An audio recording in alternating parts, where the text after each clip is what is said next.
আমি নদী থেকে কিছু মাছ ধরি আর তুমি জঙ্গল থেকে কিছু ফলমূল পেড়ে নিয়ে এসো। ঠিক আছে, তাই করি। লালিমা পড়ে যায় জঙ্গলে ফল পাড়তে, আর নীলিমা পড়ি নদীর পাড়ে বসে। আমার জাদুর চুল, দেখা তো তোর ম্যাজিক।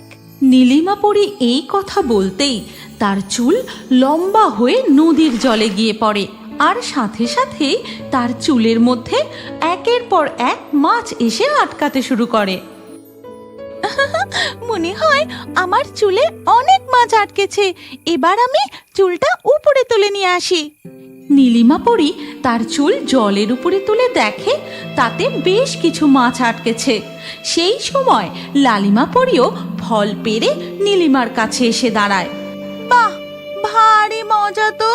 তুমি চুল দিয়ে মাছ ধরেছো, আমিও ধরবো। কতদিন হয়ে গেল মাছ ধরিনি, আমার মাছ ধরতে খুব ভালো লাগে। এই বলে লালিমা পড়ি ও নীলিমা পড়ি দুজনেই তাদের চুল আবার নদীর জলে ডোবায়, আর সাথে সাথেই তাদের চুলে মাছ এসে আটকাতে থাকে।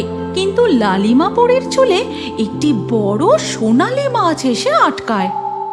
লালিমা, এবার নদীর জল থেকে তোমার চুলটা তোলো।